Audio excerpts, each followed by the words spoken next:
What's going on, everybody? Matthew Monas here, and today we're back with another camera comparison. Today, we're comparing one of my favorite smartphone cameras, the Sony Xperia XZ3, against the iPhone XS. Which one has the better photos? Let's find out. So first up, we have a picture outside of New York. Both phones take such a great job of this photo. However, I do like the way the XZ3 looks better. It looks more natural. This is what it looked like when I was there. The iPhone XS tends to take a slightly warmer tone and bumps up the exposure ever so slightly.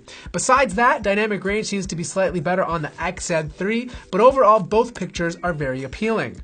Now we're zoomed all the way in, and as you can see here, the iPhone XS does a better job in the distance with details. The brick on the side of the building is a lot more clean, it's more in focus, and it's definitely sharper. The XZ3, it looks a little bit washed out, it's not as clean. Especially true if you look at the picture. On the XZ3 around the left eye, it's completely black, whereas on the XS, you can actually see the shape of the eye. There's a lot more detail present. Next up, we have another outdoor shot of some graffiti, and I gotta say, I like the way the XZ3 looks better in this shot.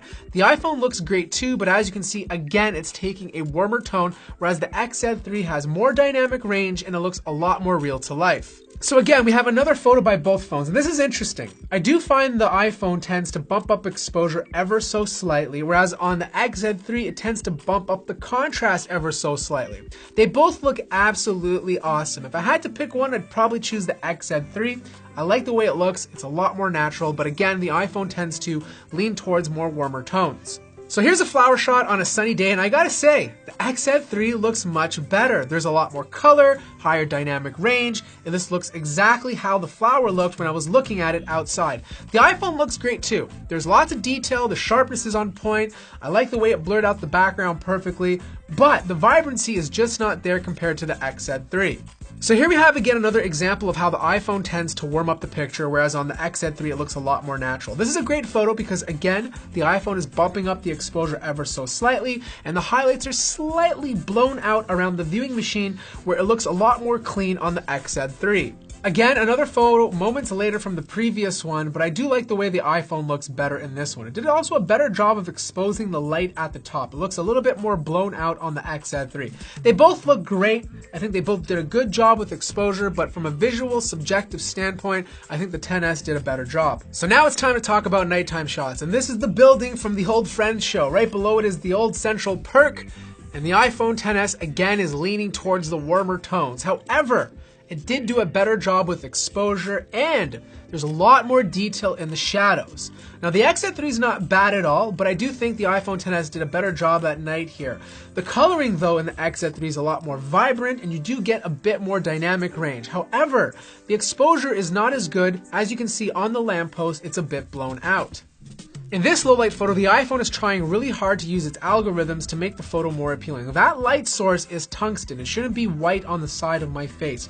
Also, I noticed there's not that much ISO being bumped up. The iPhone instead is using a lot of aggressive noise reduction, and it's smoothing out my skin and the entire photo itself. Now, don't get me wrong, I think it's more of an appealing photo, but the XZ3 is actually more true to life. It's using ISO, it's bumping it all the way up, it's not changing the color of the light source, and in fact, if you look at the right side of my face, it's actually better exposed. For selfies, if you go with the XZ3, you have a wider lens, which means you can fit more into the frame. But I do like the way the picture looks on the XS better, or the XS better.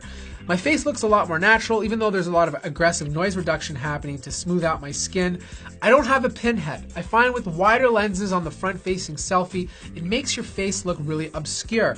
So right now we're doing the front-facing camera test. I can't tell which one's better, but based on my devices, it looks like the Sony Xperia XZ3 has a slightly wider lens. This one is 13 megapixels, and the iPhone XS is rocking, I think, a 5 or a 7 megapixel front-facing camera. And finally, we have 4K video, and as you can see here, the colors, the sharpness, the smoothness, everything just looks so much better on the iPhone XS. The exposure, you name it. When it comes to video, the iPhone always does a really great job. Now, in all fairness, HDR is not on with the Sony phone. If you want to see HDR, I'll have to make a separate video because the video needs to be exported in HDR, and you'll see the differences between both devices. But overall, regular 4K video is better on the iPhone XS. So that pretty much wraps up this camera comparison. I want to know your thoughts in the comments below. For me, I think it's pretty even when it comes to daytime shots. Nighttime shots, it's hit or miss. Overall, I think I'd rather have the iPhone XS. For selfies, iPhone XS.